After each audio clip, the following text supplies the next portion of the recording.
یک سری نکته ها هست برای دونستن یک ستاپی که میخوام امروز بهتون بگم. ببینید، ستاپی که میخواد امروز یاد بگیرید همون ستاپ 2022 منتورشیپ 2022 مایکله.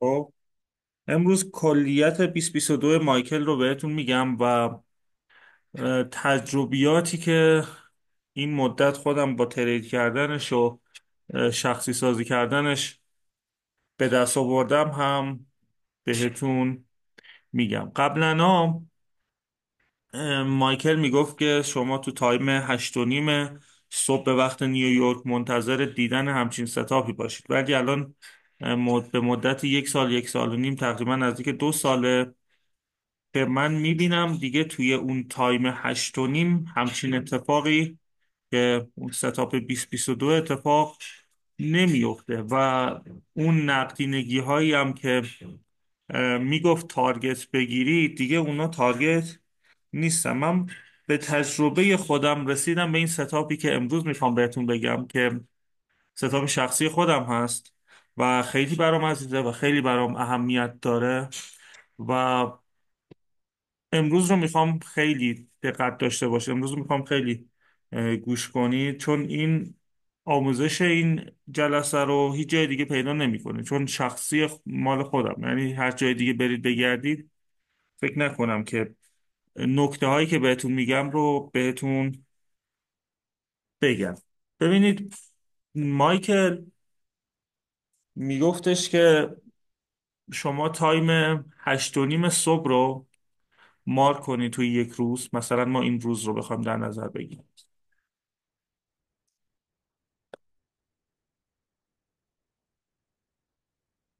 8:30، 8:30. خب مثلا میگفت این رو شما در نظر بگیرید و به محض اینکه این رو شما در نظر گرفتید قبلش رو نگاه کنید. نزدیکترین سوینگ ها یا سوینگ لو رو که میبینید پیدا کنید. ببینید، اینجا هم یه سوینگ لو هست، اینجا سوینگ لو هست، اینجا سوینگ لو هست، ولی نزدیکترینش یکی اینه به 8:30 و یکی اینه. و حالا من اینا دوتا رو در نظر نمیگیرم، ما این دوتا رو که بخوایم نزدیک باشه رو اینا رو براش در نظر بگیریم. میگفت یک بای ساید و یک سل ساید براش مشخص کنید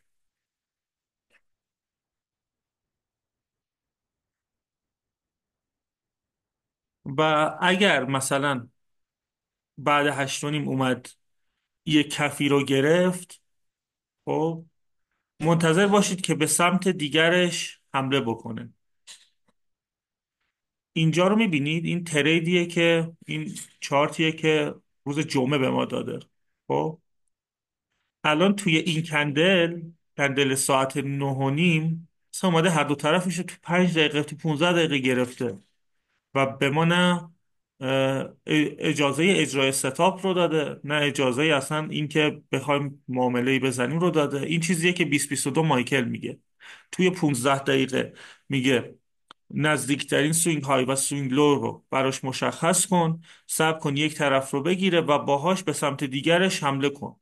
خب توی مثلا تو 9:30 اومده اصلا کلش رو تو چند دقیقه گرفته و اصلا اجازه معامله و ایجاد ستاپ و اینا رو نداد. میگفت چی؟ میگفت تو صبر کن که 8:30 بیاد یک طرف رو مثلا اینجا بگیره، دیسپلیسمنت به سمت بالا بده، مارکت استراکچر شیفت بده و بعد تو برگشت به فیر ولیو گپش تو ورود کن. الان مارکت استراکچر شیفت اینجا داده، بالای سوینگ هایش اونجا کلوز کرده. خب اینجا مارکت استراکچر شیفته و توی این مسیرش اینجاها فیر ولیو گپ کوچیکی به ما داده بین این کندل تا این کندل. این رو میگفت شما ورود انجام بدید، خب و باهاش به سمت این نقدینگی چیزش عکسش حمله کنید. مشکلی که اینجا هست، همون لحظه میاد اینجا اصلا نقدینگی اون برم میگیره و بعد از این اینکه اینجا ما ورود کنیم دیگه نمیدونیم تارگت رو کجا بذاریم. و توی همچین جایی ما گیر میافتیم، توی همچین مسیری ما دیگه نمیدونیم ببندیم پوزیشن رو، نبندیم، ریسفری بکنیم، چیکار بکنیم. میگه این جاها ما اگه حتی اینجا هم ورود میکردیم، اینجا هم یه خورده سود میگرفتیم، خوب بودا. ولی یه بدی داشت، اینکه ما اصلا نمیدونیم تارگتمون کجاست، اصلا نمیدونیم قرار مارکت تا کجا بره، مرحله بعدیش میخواد چیکار بکنه. به خاطر این من یک سری تغییرات درش ایجاد کردم. اومدم اینا رو همه کلا بی خیال تا دوباره همینا رو به یک نوع دیگه، به یک دیدگاه دیگه میخوام بهتون بگم. بیایید تو کندلای 15 دقیقه توی هر روز، دیلی بایس و اینا رو که همه چک کردید که بهتون آموزش دادم اینجا، اونا رو که همه چک کردید و دیدگاه روزانه و دیدگاه بلند مدتتون که درست شد، سریع برگردید چارت رو کوچیک بکنید، یه نگاه به سمت گذشته یه چارت بندازید. من اینو پاک کنم. ببینید قیمت داره این همه مسیر رو میاد بالا، این همه عجله داره توی این لگ پرقدرتش که اینقدر محکم پرتاب شده اومده بالا اینجا، حالا یه خورده داره رنج میزنه ولی داره میاد بالا. چرا داره میاد بالا؟ هدفش چیه؟ برای کدوم نقدینگی ها داره میاد بالا؟ 100% داره برای یه نقدینگی میاد بالا دیگه، درسته؟ پس برای کدوم داره میاد؟ هدفش کدومه به نظر خودتون؟ جایی که هنوز نگرفته، جایی که هنوز داره کار میکنه که برسه بهش، خودشو برسونه بهش. و تا وقتی که به نظرتون، به نظر خودتون جایی که نقدینگی خیلی جلو چشه اونو نگیره، بهتون دیسپلیسمنت به سمت پایین نمیده. و یه نکته دیگه، آیا هنوز شما دیسپلیسمنت به سمت پایین دارید؟ آیا زیر یک مثلا سوینگلوی مثل این بدنه کلوز دیدید که بگید مسیرش دیگه کامل تموم شده و دیگه وقتشه که برگرده و بریزه بیاد پایین؟ نه، فعلا زیر کفی ما ندیدیم که کلوز بده بدنه ای رو. پس میتونیم به این نتیجه برسیم که هنوز کارش برای اون نقدینگی که این داره میاد بالا تموم نشده. اینجا رو اگه نگاه بکنید، این سقف ها رو میبینید چقدر این سقف ها به هم دیگه نزدیکن، این سطح. و اگه یک نقدینگی بندازیم اینجا، خط نقدینگی رو، بای ساید رو، میبینید که چقدر این ناحیه دست نخورده باقی مونده. من زوم میکنم که بیشتر ببینید اینجا.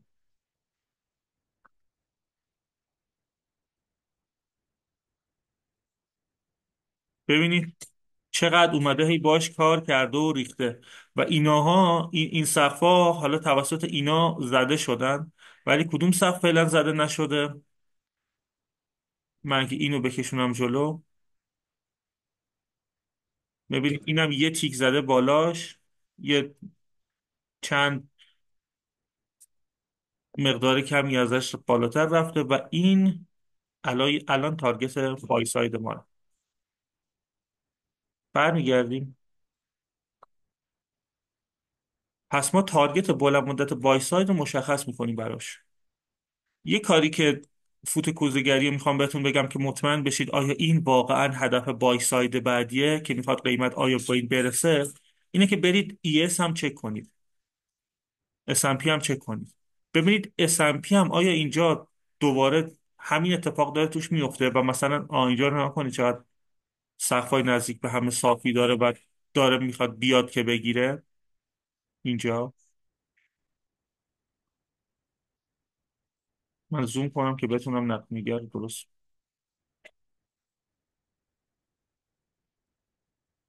اینا به محض اینکه اومده یک لونگ ترم هایی زده و بعدش اینترمediیت ترم هایی زده، یه شورت ترم های این ور داره، یه شورت ترم های این ور داره، این خودش اینترمediیت ترم هاییه، یعنی خودش ایجاد نقدینگیه.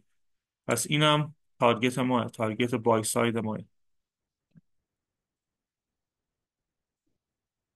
جفت بازارا دارن به سمت بای سایدشون حرکت میکنن و این مثل یک مگنت داره قیمت رو به سمت خودش میکشونه بالا. خب حالا که ما بای ساید اصلیمون رو مشخص کردیم، حالا میریم توی تایم روزانمون. اینجا که داشتیم در مورد صحبت میکردیم، بخوایم مثلا بر فرض مثال ما اینو معامله بکنیم، اینو تارگت در نظر داشته باشیم برای خودمون. دو نوع میتونیم تارگت گذاری بکنیم. یکی این روشیه که بهتون گفتم که بگردیم نقدینگی رو پیدا بکنیم، و یکیش ایجاد چیز استاندارد دیوییشن. حالا استاندارد دیوییشن از کجا بندازیم میگم براتون، ولی من اول کلیت ستاپ رو بگم که 2022، ولی 2022 که من یه خورده تغییرات توش ایجاد کردم. ببینید، اولین کاری که شما میکنید توی روز جدید اینه که نیو دی اوپنینگ گپ رو مشخص میکنید. نیو دی اوپنینگ گپ چیه؟ گپی که اول ابتدای هر روزی کندلش که باز میشه با گپ نسبت به آخرین کندل روز قبلش باز میشه. مثلا این کندل 6 بعد ظهر وقت نیویورک، این کندل آخرین کندل دیروزش بوده. از کلوز این تا اوپن این یک نیو دی اوپنینگ گپ ما داریم و این خیلی برای ما مهمه. مرحله بعدی میایم سشن لندن رو اه، مشخص میکنیم. چند از بخش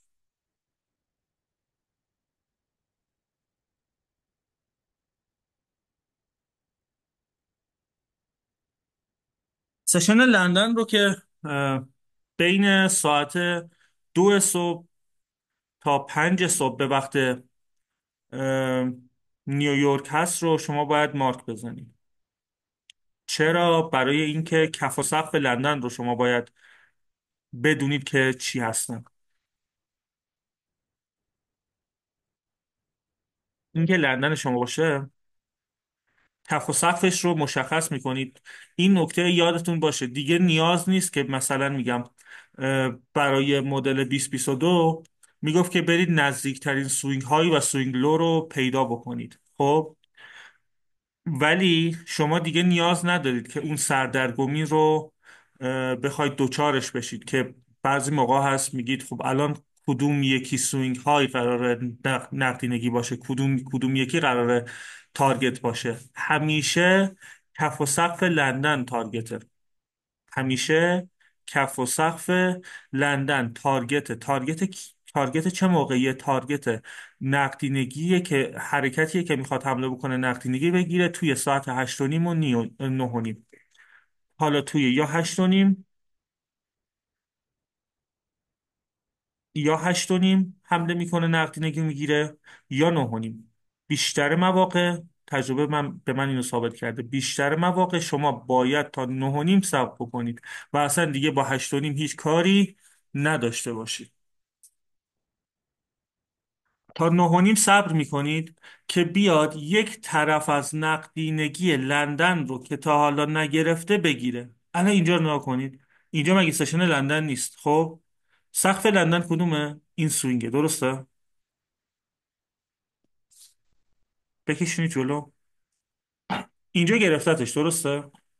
پس شما دیگه با سقف لندن کار ندارید. هدفتون اینه که 9:30 تارگتش کف لندن باشه. پس نقدینگی مورد نیاز ما مشخص شد.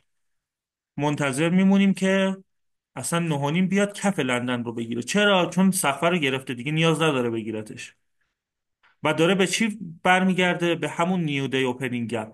بریم تو 5 دقیقه. نیو دی اوپنینگ گپ رو که مشخص کردید، خیلی مهمه که تو روز بهش اه، واکنش بده. نیو دی اوپنینگ گپ ها یه نکته ای دارن که باید بدونید. هر نیو دی اوپنینگ گپی که مشخص کردید که بیشتر از 20 هندل بود، اینو اندازه میگیرید که بیشتر از 20 هندل بود، اون رو تا 3 روز ترید بهش شما باید چیز کنید، رفرال بدید. احتمال اینکه بهش واکنش بده زیاده. پس هر نیو دی اوپنینگ گپ 3 روز ترید شما موظفید که توی چارتتون اون رو داشته باشید. و نیو ویک اوپنینگ گپ ها، NWOG ها، اونا مال وقتی هن که هفته جدید با گپ باز میشه، که امروز هم فکر کنم داریم، حالا بهش میرسیم مال امروز رو. هر نیو ویک اوپنینگ گپی که بیشتر از 12 تا 20 هندل بود، بیشتر از 10 هندل بود، شما تا 3 هفته معاملاتی اه، باید اون رو توی چارتتون داشته باشید و واکنش بهش رو تا 3 هفته معاملاتی در نظر بگیرید. چطوری میتونید اصلا، چه واکنش هایی میتونید ازش انتظار داشته باشید از نیو ویک اوپنینگ گپ، از نیو دی اوپنینگ گپ؟ میتونید به عنوان پول نقدینگی، استخر نقدینگی، اینکه مارکت رو بکشونه به سمت خودش و اینکه اینجا مثلا واکنش های حمایت مقاومت شما ازش ببینید، احتمالش خیلی زیاده. پس چی شد؟ نیو ویک اوپنینگ گپ ها 3 هفته معاملاتی، نیو دی اوپنینگ گپ ها 3 روز معاملاتی. اوکی، این نکته های نیو ویک اوپنینگ گپ و نیو دی اوپنینگ گپ. بعد از اینکه حالا ستاپ، بعد از اینکه 9 و نیم، ببین خیلی مهمه، 8 و نیم نه، ما با 9 و نیم کار داریم. 9 و نیم به ما مارکت استراکچر شیفت داد. خب مارکت استراکچر شیفت داد یعنی چی؟ یعنی بالای سوینگی که باعث این کف به سمت پایین شده، این لگ به سمت پایین شده، این سوینگ باعث شده دیگه بالای این بدنه کلوز کنه تو چی؟ تو 5 دقیقه، نه تو هیچ کندل دیگه ای. شما دیگه با هیچ کندل دیگه ای تو 1 دقیقه دنبال ستاب نیستید، چون گیر میافتید، با بالا پایینای زیاد بازار گیر میافتید و نمیتونید مسیر رو درست تشخیص بدید. پس چی شد؟ لندن رو که مشخص کردید، کفش رو که تا حالا نگرفته، برای 9 و نیم خوراک نقدینگی 9 و نیم که بشه میکشونید جلو.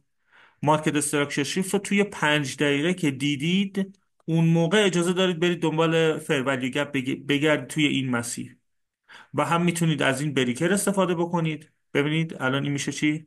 کف، سقف، کف پایینتر و های سقف بالاتر. پس این میشه بریکر شما، این بدنه میشه بریکر شما. هم میتونید از این بریکر استفاده بکنید برای ورود، هم میتونید از این فرولی گپ استفاده بکنید برای ورود. استاپتون کجاست؟ کف همین سوینگی که اومده 9 و نیم زده اینجا، اینجا. اگر بعضی مواقع دیدید این شادو زیاده و باعث میشه استاپتون خیلی زیاد بشه، میاد از فیبوناچی استفاده میکنید. خب این شادو رو اندازه میگیرید، شادو اندازش چقدره، استاپتون رو میتونید پایین این کانسیکوت انکروچمنتش هم بذارید. یعنی قیمت دیگه نباید تا کانسیکوت انکروچمنت این ویک، این شادو پایین بیاد. هم میتونید کف خود شادو بذاریدش، هم یه خود بالاتر از این کانسیکوت انکروچمنتش. اون مال مواقعیه که شادوش بلنده و شما نمیتونید کف شادو استاپتون رو بذارید. پس چی شد؟ منتظر نقدینگی لندن میمونید، نه هیچ نقدینگی دیگه ای. تو چه تایمی؟ تو 9 و نیم. و تاییدیه کجا گرفته میشه؟ نه تو 15 دقیقه، نه تو 1 دقیقه، نه، فقط و فقط 5 دقیقه. بعد از اینکه اینو گرفتید میتونید تارگت گذاری کنید دیگه. الان ما تایید های ستاپ رو گرفتیم، فقط ورودمون هم انجام دادیم، حالا مونده استاپ لاسمون هم گذاشتیم، فقط مونده چی؟ تارگتمون. تارگت میتونه کجا باشه؟ این سقفی که اینجا هست رو میبینید، یکی میدونه خود همین سقفی که داره و هنوز بهش نرسیده باشه، همین سقف میتونه باشه.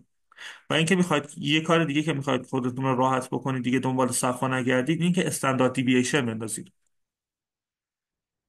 استاندارد دیوییشن هم از کجا میندازید؟ اون لگی که مارکت استراکچر شیفت زده تا اون کفی که اومده پایینش رو برگشته، استاندارد دیوییشن که میندازید بین 1 و نیم تا -2، اینجا میتونید شما تارگتتون رو بذارید.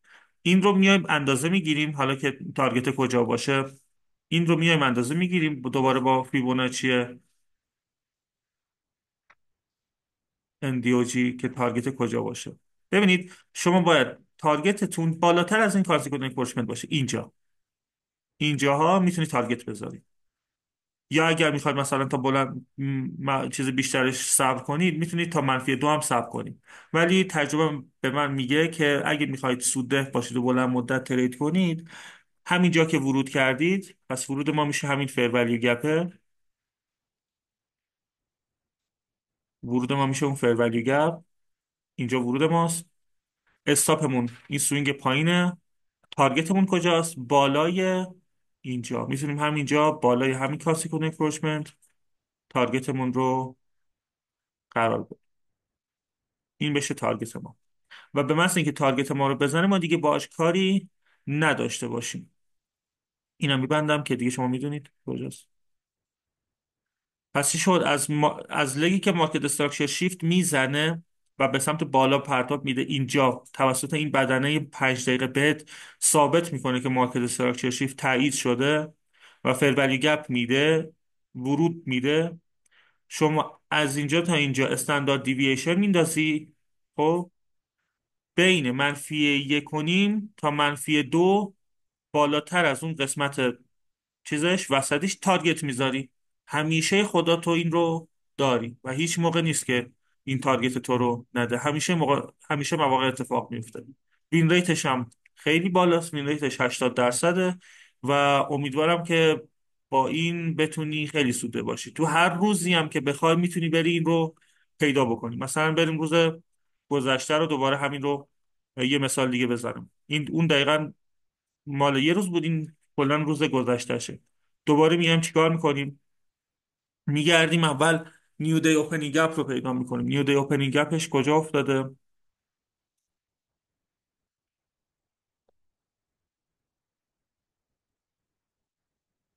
اینجاها بوده که نیو دی اوپنینگ گپ نداریم کلا امروز. پس امروز کاری با نیو دی اوپنینگ گپ نداریم. این روزایی است که اندیوجی نداریم و فقط کارمون با چیه؟ کارمون با نقدینگی لندنه.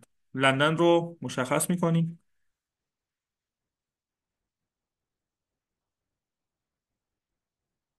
از 5 تا 2.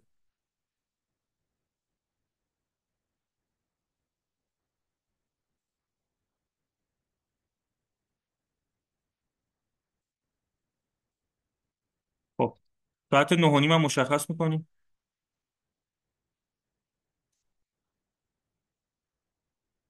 درسته. کف و سقف لندن کجاست؟ این سقفشه. میکشونیم جلو برای 9:30 و اینم کف لندن. میکشونیم جلو برای خوراک نقدینگی ساعت 9:30. پس گفتیم چی؟ گفتیم فقط ما کارمون توی 5 دقیقه است. کف و سقف لندن رو پیدا میکنیم، منتظر میمونیم توی 9:30 بیاد یک طرف رو بگیره که اینجا اومده قشنگ داغون کرده این کف لندن رو. بعدش به ما مارکت استراکچر شیفت بده. یعنی چی؟ یعنی با دیسپلیسمنت، با بدنه مثل این بالای سوینگی که باعث این حرکت به سمت پایین شده بدن کلوز کنه که اینجا برای ما انجامش داده.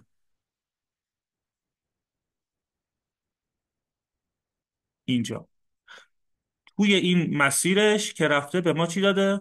فیر ولیو گپ هم داده. چه بهتر، اصلا دیگه ستاب داره کامل شکل میگیره. فیر ولیو گپ هم داریم، میکشونیم جلو. اینجا ورود ماست. اینجا ورود ماست. تارگتمون کجاست؟ استاپلاسمون کجاست؟ پایین همین شادو میتونه باشه که این دیسپلیسمنت رو ایجاد کرده و پایین همین سوینگ لو ما هم میتونه باشه که اومده نقدینگی برای ما گرفته و پرتاب شده رفته بالا. خب تارگت گذاری، میایم از این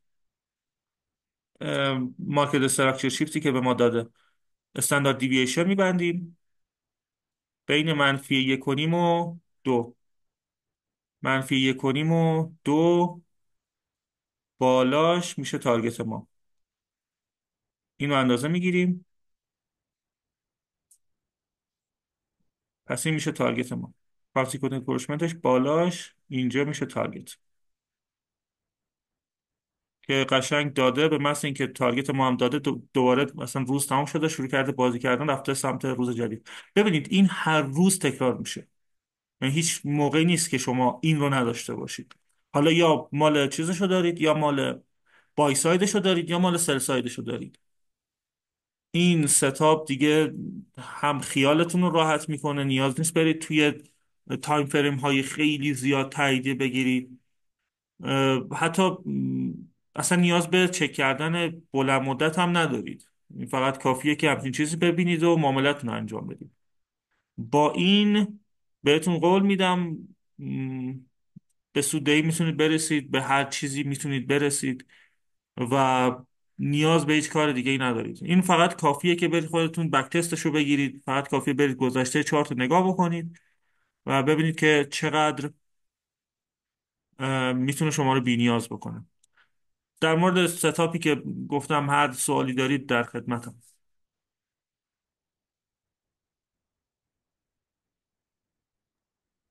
اه، استاد متشکر، خیلی خوب بود. بعد یه سوال داشتم، این بود که گفتین موقع ورود بعد روی این بریکره وارد شیم. بعد میخواستم بدونم روی این بلاکی که تشکیل شدن میشه وارد شد. حالا تو این زیاد جالب نیست، اون یکی نموداری بلاکی خوب تشکیل داد. من یعنی چرا فقط بلاک فیر خود. ولیو گپ رو مشخص کردم امیز جان؟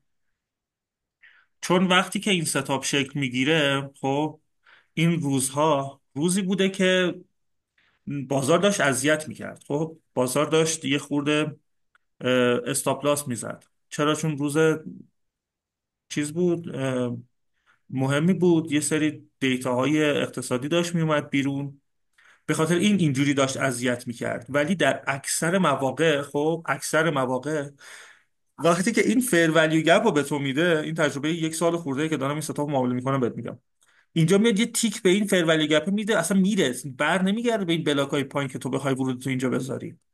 به خاطر این میگم که تو اشکالم نداره اینجا بخوای یه خورده بری توی درادا. خب اینو میتونی اعتماد کنی به این ستاپ، میتونی به حالا بری خودت بک تستش رو بگیری، به بک تستش اعتماد بکنی. حالا یه مقداری اینجا رفت تو درادان هم اشکال نداره، چون تو اکثر مواقع خب همچین اتفاقی اینجا میفته. اینجا ببینی اصلا همچین اتفاقی میفته، میاد یه تیک به فرولی گپ میزنه و میره، اصلا وای نمیسته بخواد برگرده به بلاک های پایین ترش.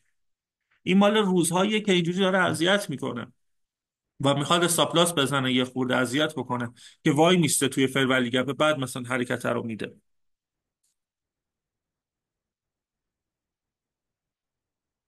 متوجه شدم. من گفتم حالا مثلا بهینه‌تر پایین‌تر وارد شی، بس همون اصلی توی FVG باید وارد شی. آره آره میشه مثلا تو بلاک های پایتر وارد شد، ولی من خیلی موقع ها بود که مثلا میخواستم منتظر بمونم که یه خورده پایینتر وارد شم که مثلا کف کف رو بگیرم، ولی دیدم بابا اصلا بیشتر حرکت ها رو دارم من جا میمونم، فقط به خاطر اینکه میخوام چی بگم، فقط مثلا میخوام به قول جواد قنبری میخوام دنبال زیر بغل مار باشم. ول کن زیر بغل مار رو، تو ورودتو بزن، ستاپ تو اجرا کن، استاپ تو بذار، تارگتت هم بذار. اونجوری اصلا روان داستان از چیز تره، آرومتره تا بخوای اینکه بخوای بری بگردی یه بلاک پایینتر پیدا کنی. آره اگه هرچی هم باشه برمیگرده به اون بلاک، واکنشه رو میده و تو مسیری که تو میخوای حرکت میکنه و میره. فرقش چقدر؟ مگه فرقش مثلا 4 5 پیپ میخواد باشه؟ اهمیتی نداره اون که بخوای به خاطرش تو بخوای حرکت رو از دست بدی. چون بعدش هی میخوای خودخوری بکنی و بعدش هی میخوای بگی که مثلا من چرا زودتر وارد نشدم. بعدش اگه بر نگرده به اون بلاکه و فقط به فیر ولیو گپ وارد بشه و سریع به سمت تارگت حرکت کنه، تو اون موقع توی فیر ولیو گپ ورود نکردی و میخوای بالاترش ورود بزنی، ریسک بیشتری متحمل حسابت میکنی، چون استاپلاس در هر صورت اون کف و اون پایینه و اگه بخواد برگرده و ستاپ اجرا نشه استاپلاس بیشتری میخوری.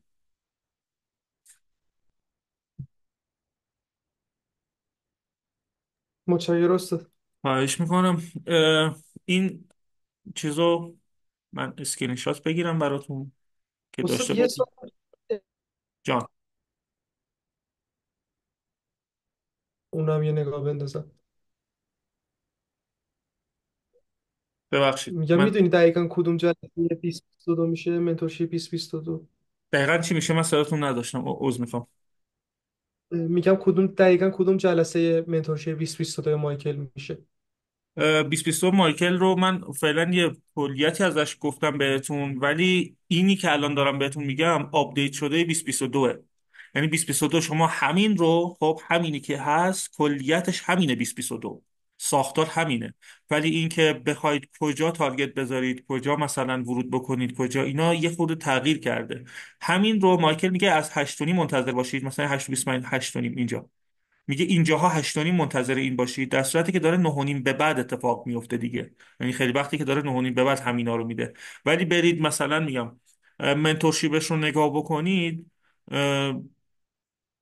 کلیتش همینه، ورودش و اینا همینه، ولی تارگت دادنش اصلا یه چیز دیگه است. تارگت میگه برید بگردید یه بای ساید پیدا کنید تا اون بای سایده مثلا نگه دارید.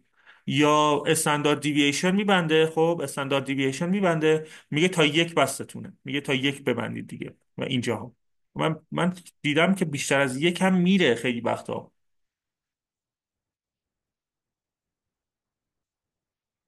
پس چی شد؟ 2022 2022 کلیتش رو من چیز کنم میزون کنم، کلیتش رو یاد گرفتید شما. کلیتش همینه: نقدینگی گرفته بشه، مارکت استراکچر شیفت بده، فیر ولیو گپ بده. بعد شما برید یا قبلش بای سایت پیدا کنید که تارگت بذارید، یا استاندارد دیوییشن بندازید یک. تو 2022 میگه تا چیز یک بستتونه، میگه تا اینجا، مثلا میگم از اینجا تا اینجا رو میگه بگیرید، از اینجا تا اینجا. ولی من توی چیزام، تو تجربه هام دیدم که حداقل تا منفی یک و نیم، از منفی یک و نیم تا منفی دو میره. حداقل این لگ. من چرا اینو نگیرم؟ چون هر روز داره اتفاق میفته و چون من تو بک تستم گرفتمش و چون من دیدم که داره اتفاق میفته، این تارگت گذاری مو عوض کردم از منفی یک به اینجا. و نقدینگی هم که دیدم که همیشه خوراکش چیه برای ایجاد این ستاپ، برای تغییر و شیفت و حرکت به سمت دی، همیشه دیدم فقط داره با نقدینگی های لندن کار میکنه، نه هیچ نقدینگی دیگه ای. قبلترش هم میشه بری نگاه کنی، نگاه کنین کفای نزدیک به هم، میبینی چقدر قشنگ صاف و تمیزن اینا. و این دوتا کف، یکی این، یکی این کف، و یکی این کف.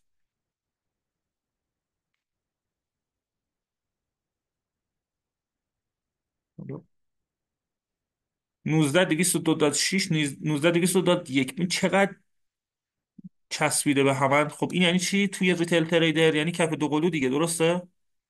کف دو قلو یعنی چی؟ یعنی تا دلت بخواد نقدینگی سل ساید این پایینه بکشون جلو. این خوراک بازاره.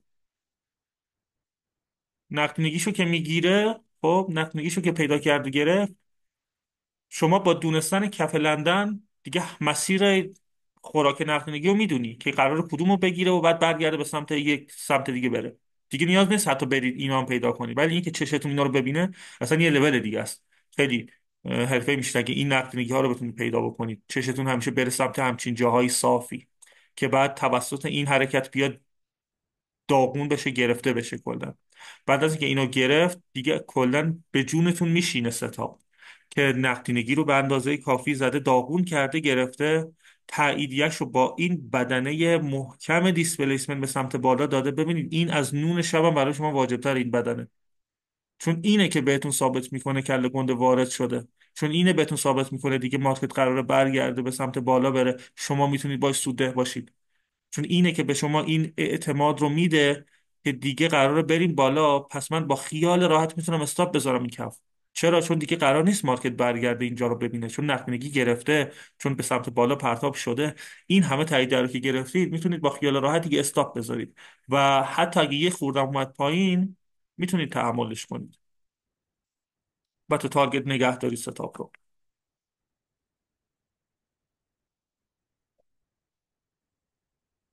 خب متشکرم.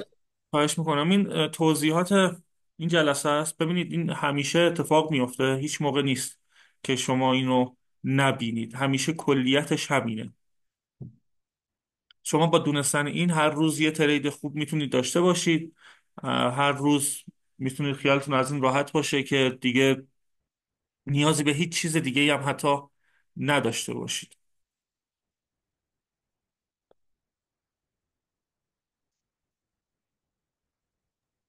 من هر متشکرم چقدر استاد، تقدیم کنم. این هم استاد وان ستا فور لایف دیگه، هم یعنی بود یه ستاپ برای زندگی بود. ما که نه، اون بودیم. وان ستاپ فور لایف یه چیز دیگه است. اون وان ستاپ فور لایف مال اینه که میگه تو برو مثلا توی سشن پی ام با نقدینگی ای ام کار کن، توی سشن لندن با نقدینگی آسیا کار کن، توی سشن. ولی این خب این چیزی که بعد، چرا این چیزی که من الان بهت گفتم یه خورده خلاصه وان ستاپ فور لایف با 2022 که من دارم با نقدینگی لندن تو 20 تو نیویورک کار میکنم. و چون حجم زیادی توی نیویورک هست و مسیر زیادی رو نیویورک همیشه طی میکنه، همیشه خدا یه موو خوشگل میتونیم بگیریم از نیویورک. با نقدینگی که از لندن میگیریم میتونیم یک موو خوشگل از نیویورک بگیریم و به نظر من کافیه. به خدا کافیه. من به چیز دیگه اصلا نیاز نداره شما. چرا؟ با دونستن نکته های زیاد دیگه ای خب میتونید کیفیت این رو ببرید بالاتر، اصلا بهتر معاملش بکنید. ولی همین خودش کافیه. اینو من اسکرین شات بگیرم که کلیتش رو بدونید، چه تایم فریمی، چه تاییدیه های کی گرفته بشه. دنبال این تو هیچ تایم دیگه ای بجز 9:30 به بعد نگردید خواهشم. یعنی هر چیز قبل از این دیدید که قیافش کلا شبیه این بود، خواستید اون رو مثلا ریسک بکنید، مثلا قبل 9:30 همچین چیز اتفاق افتاده بود، ریسک خیلی کمتری انجام بده. اگه اینو مثلا 1% حسابتون رو ریسک میکنین، اون 0.5% حسابتون ریسک بکنید.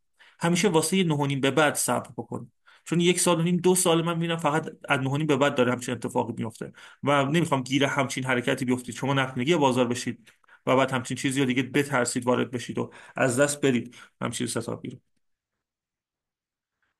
اسکرین ستاپ هم گرفتم براتون ارسال میکنم توی کانال خودتون. و هرچی هست و نیست رو من میخوام دیگه پاک بکنم که امروز